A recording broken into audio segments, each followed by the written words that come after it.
Good morning, class ninth. Welcome in the next segment of recorded video class. Today I am going to start a new chapter, that is gravitation. Gravitation means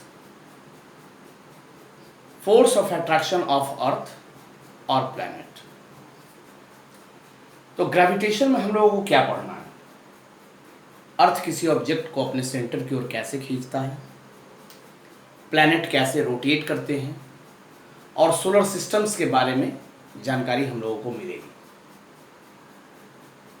सबसे पहले gravitation के बारे में बहुत सारे साइंटिस्टों ने अपना योगदान दिया है, जैसे कोपरनिकस, उसके बाद आ जाए कोप में केपलर्स, न्यूटन, गैलीलियो और भी बहुत सारे लोगों ने इसमें अपना योगदान दिया। लेकिन ग्रेविटेशन के संदर्भ में सबसे बड़ा योगदान न्यूटन का है, जो आज तक हम लोग उसी हिसाब से पढ़ते हैं। इसमें यह बताया गया कि अगर ग्रेविटेशन नहीं होता तो समझ लो लाइफ सरवाइव ही नहीं करता। ग्रेविटेशन के कारण क्या क्या होता है, तो लोग ऐसा समझते हैं कि एक प्लैनेट दूसरे प्लैनेट को खींच रहा है एक फोर्स के द्वारा, वही ग्रेविटेशन है। तो इससे भी ऊपर जाकर के सोचने की आवश्यकता है। जैसे अर्थ जो है वो एक ऐसा प्लैनेट है जिसके ऊपर एटमॉस्फेयर है। अब इस एटमॉस्फेयर को होल्ड करके रखने का जो ताकत है वो हमें ग्रेविटेशन के थ्रू ही मिलता है। अगर ग्रेविटेशन नहीं होता, यहाँ एटमॉस्फेयर नहीं होता। अगर अर्थ पे एटमॉस्फेयर नहीं होता, इन दैट केस अर्थ पर लाइफ भी सर्वाइव नहीं करता। यानी लाइफ अगर हम लोगों का एग्जिस्ट हो रहा है इस अर्थ पे, तो इसमें ग्रेविटेशन का बहुत बड़ा रोल है। अब देखिए, हमारा जो सोलर सिस्टम है उसमें सन मिडिल में है, उसके चारों ओर प्लैनेट जो है वो रोटेट करते हैं, प्लैनेट के चारों ओर सैटेलाइट रोटेट करते हैं।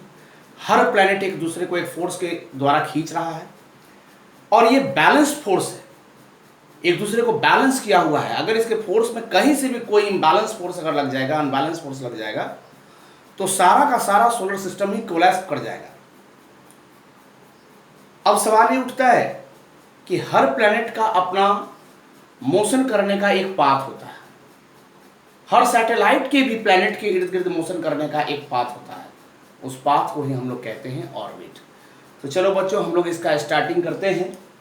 पहले नंबर में ऑर्बिट से इसकी जानकारी लेते हैं। ऑर्बिट क्या है, मैंने यहां कुछ लिखा है, इसको भी आप लोग समझें। ऑर्बिट,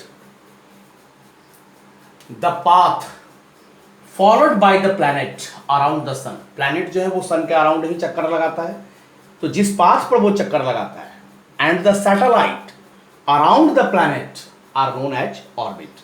मतलब जिस पाथ को फॉलो करके प्लैनेट जो है वो सन के चारों ओर चक्कर लगाता है, या जिस पाथ को फॉलो करके सैटेलाइट जो है वो किसी प्लैनेट के चारों ओर चक्कर लगाते हैं, that path is called orbit. तो बच्चों ये चीज आपको समझ में आ गया। अब देखिए, ग्रेविटेशन का डेफिनेशन है the force of attraction between any two particle in the universe. इस पूरे यूनिवर्स में केवल ऐसा नहीं है कि ग्रेविटेशन जैसा जो वर्ड है वो आपके अर्थ के लिए ही जस्टिफाइड हो, या पूरे यूनिवर्स के लिए होता है। इस पूरे यूनिवर्स का कोई भी दो पार्टिकल जिस फोर्स के द्वारा एक दूसरे को अट्रैक्ट करेगा, उसी फोर्स को हम लोग ग्रेविटेशन या ग्रेविटेशनल फोर्स के नाम से जानते हैं। तो मैंने इसका डेफिनेशन लिखा है, the force of attraction between any two particle in the universe is called gravitation और ग्रेविटेशनल फोर्स। समय को बर्बाद ना करते हुए हम लोग अब पढ़ेंगे न्यूटन का यूनिवर्सल लॉ ऑफ ग्रेविटेशन। बच्चों, बहुत सारे साइंटिस्ट की धारणा ग्रेविटेशन के संदर्भ में अलग अलग रही है, लेकिन जो सबसे रिसेंट, जो सबसे ऑथेंटिक, जो सबसे व्यवहारिक है, वो है न्यूटन का यूनिवर्सल लॉ ऑफ ग्रेविटेशन। तो न्यूटन का यूनिवर्सल लॉ ऑफ ग्रेविटेशन क्या है, इसमें बताया गया, in the universe two particle के बीच में जो अट्रैक्शन होता है, the force of attraction between two particles in the universe is directly proportional to the product of the masses of these particle and inversely proportional to the square of the distance between them. मतलब मान लो कि दो particle है, मैंने यहाँ पे वैसे इसको लिखा है यूनिवर्सल ऑफ ग्रेविटेशन को, आप देख सकते हैं the force of attraction between two particle और bodies is directly proportional to the product of their masses and inversely proportional to the square of the distance between the particles. अब इसको हम लोग समझते हैं। मान लीजिए एक पार्टिकल ए है, suppose a particle is A and another particle is B. Center of this particle and this particle, O dash, O and O dash, O and O dash. Distance between these two particles is R. Suppose. Again, let the suppose the mass of object A or particle A is m1. And mass of another particle is m2. Then first part of universal of gravitation is the force of attraction between two particle or bodies is directly proportional to the product of their masses. मतलब force of attraction जो है वो directly proportional है किसके? Product of the masses m1 into m2. Equation number 1. And inversely proportional to, inversely proportional का sign भी directly proportional के जैसा ही होता है, बट डिस्टेंस के केस में, मतलब इनवर्सली प्रोपोर्शनल के केस में जो कि अभी डिस्टेंस है, डिस्टेंस का स्क्वायर है, तो ये 1 अपॉन हो जाता है। अगर डायरेक्टली प्रोपोर्शनल रहता तो आर स्क्वायर होता है, इनवर्सली प्रोपोर्शनल इसलिए 1/r स्क्वायर हो गया। ये हो गया हमारा इक्वेशन नंबर 2।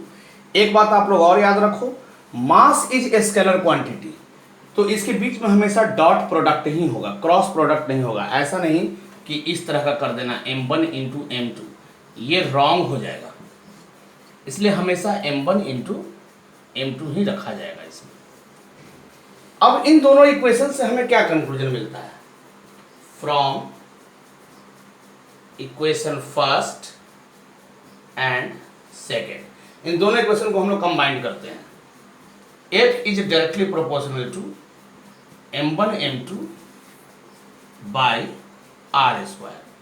जहां भी डायरेक्टली प्रोपोर्शनल का वर्ड होता है, अगर उसको हम लोग इक्वल में कन्वर्ट करेंगे तो एक कांस्टेंट रखा जाएगा। यहां पे हम लोग ग्रेटर जी लिखेंगे, greater G m1 m2 by r square, where g is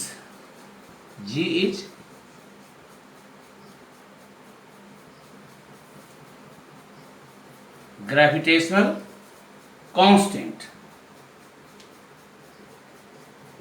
और इसका वैल्यू होता है हर जगह पूरे यूनिवर्स में 6.6734 इंटू 10⁻⁻11 न्यूटन मीटर स्क्वायर पर किलोग्राम स्क्वायर। अब सोचिए, इसमें सबसे पहली बात तो इसकी मीनिंग को समझो। F is directly proportional to m1 into m2।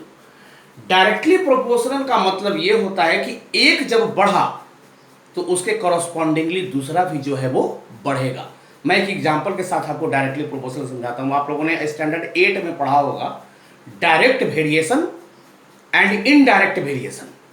Direct variation में क्या होता था कि एक के वैल्यू को जब हम बढ़ाते थे तो उसका कॉरस्पॉन्डिंगली दूसरा वैल्यू भी बढ़ जाता था। एज फॉर एग्जांपल, मान लो 5 रुपीज में 1 मैंगो मिल रहा है, तो एक तरफ आप मैंगो की संख्या को बढ़ाओ, 2 mangoes, then you have to pay ₹10, 3 mango you have to पे ₹15। मतलब एक तरफ मैंगो की संख्या बढ़ रही है तो दूसरी ओर उसमें कितने रुपए लगेंगे वो भी बढ़ रहा है। एक के बढ़ने से ही दूसरा बढ़ जाता हो तो उसको बोलते हैं डायरेक्ट प्रोपोर्शन।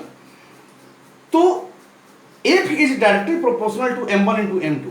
मतलब जब मास बढ़ेगा, चाहे वो पार्टिकल A का मास बढ़ जाए या B का मास बढ़ जाए, उस केस में फोर्स ऑफ अट्रैक्शन जो है वो बढ़ेगा। और दूसरा है इनवर्स प्रोपोर्शन। इनवर्स प्रोपोर्शन क्या है? एक के बढ़ने से दूसरा घट जाए। जैसे एक काम को करने के लिए 4 लेबर रखे गए और वो काम जो है 4 दिनों में कंप्लीट हो गया, 4 लेबर रखा गया, 4 दिनों में कंप्लीट हुआ। अब उस काम को करने के लिए 8 लेबर रख दिया जाए तो वो काम क्या 4 दिन में ही संपन्न होगा? नहीं, उस काम में कमी आएगी, उस काम को करने के दिन में कमी आएगी और वो 2 दिन में ही कंप्लीट हो जाएगा। मतलब लेबर बढ़ने से, वर्कर बढ़ने से नंबर ऑफ डेज जो है वो घट जाता है। तो ये इनवर्स प्रोपोर्शन है कि एक के बढ़ने से दूसरा घट जाए। तो इसमें बताया गया है कि F is inversely proportional to 1/r²। मतलब जब डिस्टेंस बढ़ेगा, जैसे जैसे इस दोनों के बीच का डिस्टेंस बढ़ेगा, वैसे वैसे फोर्स ऑफ अट्रैक्शन जो है वो वीक होगा। तो इसी तरह से हमने इस दोनों को कंबाइन कर दिया, F is directly proportional to m1 m2 by r²। और जहां भी ये प्रोपोर्शनल साइन होता है, आपने रेशियो में भी पढ़ा है, the angles of a triangle are in the ratio of 2:3:4, find all angles of triangle. तो इसमें भी एक कांस्टेंट मानने की परंपरा है, 2x 3x 4x करके आप लोग बनाते हो। तो ठीक उसी तरीके से यहाँ जो प्रोपोर्शनल साइन है, जब ये प्रोपोर्शनल साइन हटेगा, इक्वल के साइन में आएगा, तो एक कांस्टेंट रखने की परंपरा, हम लोग एक कांस्टेंट रखेंगे। और ये जो कांस्टेंट है, इसी कांस्टेंट को हम लोग कहते हैं ग्रेविटेशनल कांस्टेंट, जिसका वैल्यू होता है 6.6734 × 10⁻11 न्यूटन मीटर स्क्वायर पर किलोग्राम स्क्वायर। मैं एक बात और भी बताना चाहता हूं बच्चों कि जी का जो ये यूनिट है, ये न्यूटन मीटर स्क्वायर पर किलोग्राम स्क्वायर कैसे होता है। तो आप इसी से आ जाओ, मैं यहां पे बता देता हूं। F equal to G into m1 m2 by r², then G m1 m2 equal to FR²। So value of G equal to FR² by m1 m2। अब देखिए, फोर्स का ऐसा यूनिट न्यूटन होता है, ये जो R है ये डिस्टेंस है, तो डिस्टेंस का मीटर स्क्वायर होगा, divided by mass of first object kilogram, mass of second object again kilogram. तो ये क्या हो गया? न्यूटन मीटर स्क्वायर पर kilogram into kilogram, kilogram square. तो ये हो गया ना, न्यूटन मीटर स्क्वायर पर किलोग्राम स्क्वायर। यही है ग्रेविटेशनल कांस्टेंट का एसआई यूनिट। तो बच्चों, आई होप कि आपने न्यूटन के यूनिवर्सल लॉ ऑफ ग्रेविटेशन को समझा होगा। लेकिन अब सवाल ये उठता है कि न्यूटन ने ऐसा सोचा कैसे। तो एक कहानी है बच्चों कि न्यूटन एक बगीचे में बैठे हुए थे, सेब के बागीचे में, और सेब ऊपर से नीचे की ओर गिरा। तो उनके मन में एक सवाल आया कि ये सेब नीचे की ओर ही क्यों गिरा। इसी घटना ने ग्रेविटेशन जैसे चैप्टर को जन्म दिया। खैर, मैं फिर इसके आगे के बारे में कुछ और भी बातों पर डिस्कशन करूंगा। यूनिवर्सल लॉ ऑफ ग्रेविटेशन के बाद अब हम लोग जानने का प्रयास करते हैं कि ग्रेविटेशन का इंपॉर्टेंस क्या है, ग्रेविटेशन के वजह से क्या क्या चीज संभव है। तो सबसे पहला है कि all the planets revolve around the sun due to gravitational force. या आप कह सकते हो कि the existence of solar system is due to gravitational force. ये जो सोलर सिस्टम है उसका एग्जिस्टेंस ही ग्रेविटेशनल फोर्स के वजह से है। चलो, अब एक दूसरा है, आपने सुना होगा ओशियन में टाइड्स आता है, हाई टाइड, लो टाइड, जिसको आप लोग ज्वार भाटा कहते हो। तो ये जो ओशियन में टाइड्स जो आता है, यह भी अर्थ और मून के कंबाइंड ग्रेविटेशनल फोर्स के वजह से ही आता है। यानी टाइड का आना भी ग्रेविटेशनल फोर्स के वजह से ही संभव है। एक तीसरा है, मैंने पहले भी इसके बारे में डिस्कस किया कि the atmosphere of earth, earth के ऊपर जो एटमॉस्फेयर है, due to the gravitational force of the earth, वह भी अर्थ के ग्रेविटेशनल फोर्स के वजह से ही होल्ड करके रखा हुआ है। अगर अर्थ के पास ग्रेविटेशनल फोर्स नहीं होता तो एटमॉस्फेयर ही नहीं होता और लाइफ एग्जिस्ट नहीं करता। आपने देखा होगा, बिल्कुल नेचुरल फिनोमेनन है, रेनफॉल और स्नोफॉल। रेन का जो वाटर ड्रॉपलेट्स है वो ऊपर से नीचे की ओर आता है। क्यों आता है ऊपर से नीचे की ओर? Due to gravitational pull of the earth. Earth खींच रहा है किसी भी चीज को ऊपर से नीचे की ओर, इसके वजह से ही रेनफॉल और स्नोफॉल भी होता है। इसके बाद एक सबसे इंपॉर्टेंट चीज कि अगर हम लोग अर्थ पर स्टे कर रहे हैं, if we stay on the earth, due to gravitational force of earth and us. हम लोग का और ग्रेविटेशन फोर्स जो लग रहा है अर्थ के साथ, उसके कंबाइंड इफर्ट के वजह से ही हम लोग अर्थ पर सर्वाइव कर रहे हैं और अर्थ पर हैं। अगर बीच से ग्रेविटेशनल फोर्स बिल्कुल ही खत्म हो जाए तो हम लोग यहाँ से कहीं और एस्केप कर जाएंगे, यहाँ रह ही नहीं पाएंगे। तो मैंने कुछ यहाँ पर importance of universal law of gravitation लिखा है, इसको मैं नोट्स के रूप में दे भी दूंगा और एक बार मैं इसको पढ़ देता हूँ। All the planets revolve around the sun due to the gravitational force. Tides in ocean are formed due to the gravitational force. Number 3, the atmosphere of earth is possible due to gravitational force of the earth. Number 4, rainfall and snowfall is possible only due to gravitational force. And number 5, we stay on the earth due to the gravitational force between the earth and us. हमारे और अर्थ के बीच में जो gravitational force लग रहा है उसके वजह से हम लोग स्टे करते हैं। देखो बच्चों, ऐसा है कि ग्रेविटेशन के बारे में हमने जनरल आइडिया दे दिया है। एक इसमें बहुत बड़े साइंटिस्ट का एक नाम आता है, सर जोहान्स केपलर। उन्होंने भी ग्रेविटेशन के बारे में कुछ खोज किया, लेकिन उनका जो रिसर्च था, उनका जो खोज था वो 100% राइट नहीं था, कुछ उसमें गलतियां थी। और केपलर के एक्सपेरिमेंट के बेस पे न्यूटन ने अपना यूनिवर्सल लॉ दिया। तो केपलर ने अपना कौन सा लॉ दिया था? उसका नाम है Kepler's law of planetary motion. और Kepler's law of planetary motion के बेसिस पे न्यूटन ने अपना यूनिवर्सल लॉ ऑफ मोशन जो दिया, यूनिवर्सल लॉ ऑफ ग्रेविटेशन जो दिया, वो क्या था? उसको जानने से पहले आपको केपलर्स लॉ जानना होगा। तो चलिए हम लोग शुरू करते हैं Kepler's law of planetary motion. बच्चों, अब हम लोग आते हैं Kepler's law of planetary motion की ओर। सर जोहान्स केपलर ने प्लैनेट के मोशन के ऊपर 3 लॉ दिया। Number 1 law is law of orbit, the second one is law of area and third one is law of period और law of time. Law of orbit में उन्होंने बताया कि all the planet revolves around the sun in an elliptical orbit where sun is situated at one of its foci और one of it's focus. क्या होता है? मैंने पहले यहां लिखा है लॉ ऑफ ऑर्बिट, उसको देख लीजिए। Each planet moves around the sun in an elliptical orbit with sun at the one of the foci of the orbit. मैं आपको इसका फिगर दिखाता हूं, समझाता हूं। इलिप्टिकल ऑर्बिट ऐसा होता है, राउंड नहीं होता है, ये अंडाकार शेप का होता है। अब ऐसा होगा, इसमें 2 सेंटर होंगे, एक होगा F1 and second one is F2। तो इसमें बताया गया कि सन जो होगा वो एक फोकस पर होगा, एक फोकस पर सन हो गया, दूसरा फोकस खाली रहेगा, एम्प्टी रहेगा।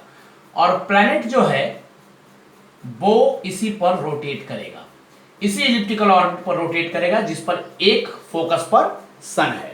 ये पहला था लॉ ऑफ ऑर्बिट। हालांकि ये आज के परिप्रेक्ष्य में ये गलत है, क्योंकि इलिप्टिकल ऑर्बिट है ही नहीं। हम लोग ऐसा मानते हैं, न्यूटन साहब ने ऐसा माना और प्रूव भी किया कि ऑर्बिट इलिप्टिकल नहीं है। लेकिन हर सही चीज का जो खोज होता है उसका बेस गलत चीज से ही तैयार होता है, इसी को रिसर्च कहा जाता है। दूसरा था लॉ ऑफ एरिया। उसमें क्या बताया गया? The line joining the sun and the planet. फिर से हम एक इलिप्टिकल ऑर्बिट बनाते हैं और इस इलिप्टिकल ऑर्बिट के एक फोकस पर मैं सन को रख देता हूं। इसमें यह बताया गया कि मान लो एक प्लैनेट यहां पर है, t सेकेंड के बाद ये प्लैनेट यहां चला आया, तो ये कितना एरिया स्वीप किया? तो प्लैनेट को पहले सन से मिलाइए, फिर सेकेंड कंडीशन में प्लैनेट को सन से मिलाइए। ये जो एरिया स्वीपिंग हुआ ये इतना हुआ, जिसको मैंने शेड कर दिया है। The line joining the sun and the planet sweeps out equal area in equal interval of time, t second में इतना एरिया स्वीप किया है। अब आइए यहाँ पे प्लैनेट मान लो घूमते घूमते यहाँ पे आया, तो ये मिल गया। अब टी सेकेंड्स में ही प्लैनेट कितना मूव करेगा कि एरिया इसके बराबर हो जाए, क्योंकि एरिया तो बराबर होना है, तो प्लैनेट का मूवमेंट ये हो गया। अब देखो भाई सारा परेशानी यहीं पे शुरू हो गया। आप देखिए जब ये प्लैनेट सन से दूर था तो प्लैनेट का स्पीड डिस्टेंस कम तय किया है, टाइम वही है टी सेकेंड, टी सेकेंड में डिस्टेंस कवरिंग जो है वो कम है। लेकिन यहां टी सेकेंड में जबकि प्लैनेट जो है सन के करीब पहुंचा, क्योंकि एरिया बराबर करना है तो प्लैनेट ने ज्यादा डिस्टेंस तय किया। तो क्या यह संभव है कि किसी एक प्लैनेट का जो डिस्टेंस कवरिंग हो वो एक ही टाइम इंटरवल में अलग अलग हो? आपने पढ़ा है यूनिफॉर्म मोशन में, यूनिफॉर्म स्पीड में आपने पढ़ा है कि जो प्लैनेट का स्पीड होता है वो यूनिफॉर्म होता है, यानी चारों ओर रेवोल्यूशन जब करता है प्लैनेट तो सब उसका जो स्पीड होता है वो एक जैसा होता है। लेकिन केपलर के इस लॉ के हिसाब से, लॉ ऑफ एरिया के हिसाब से, एक डिस्कशन के बाद ये रिजल्ट निकला कि जब प्लैनेट सन से डिस्टेंस पे था, दूरी पर था, तब उसका स्पीड कम था, और जब प्लैनेट सन के करीब आया तो इसका स्पीड ज्यादा हो गया। खैर चलिए अब हम लोग आगे बात करते हैं लॉ ऑफ पीरियड का, जिसको हम लोग लॉ ऑफ टाइम भी कहते हैं। The square of the time taken by A planet to complete a revolution around the sun is directly proportional to the cube of semi major axis of the orbit. Semi major axis इसका मतलब होता है radius, याद रखोगे। अब देखो मान लो ये हमारा इलिप्टिकल ऑर्बिट है, तो इसका सेमी मेजर एक्सिस कौन होगा? ये हो जाएगा सेमी मेजर एक्सिस, यहां से लेकर के यहां तक। अब रोटेशन करने में टी समय लगा, टी सेकेंड्स, तो इसमें बता रहा है क्या? The square of the time taken, T square, is directly proportional to the cube of semi major axis, यानी T square is directly proportional to R cube. ये इसका तीसरा लॉ था, और यही बहुत इंपॉर्टेंट लॉ है जिससे न्यूटन बाद में जाकर के अपना यूनिवर्सल लॉ ऑफ ग्रेविटेशन जब दिया, खास करके उसमें जो इनवर्स स्क्वायर रूल जो दिया था, F is directly proportional to 1/r square, ये जो मैंने बताया है, उसको प्रूव करने में इस थ्योरी का बड़ा ही जबरदस्त यूज हुआ। तो बच्चों आज के लिए मैं इतना ही रखता हूं। अगले क्लास में हम लोग ग्रेविटेशन के कुछ और टॉपिक्स के साथ आपके सामने उपस्थित होंगे। तब तक के लिए धन्यवाद।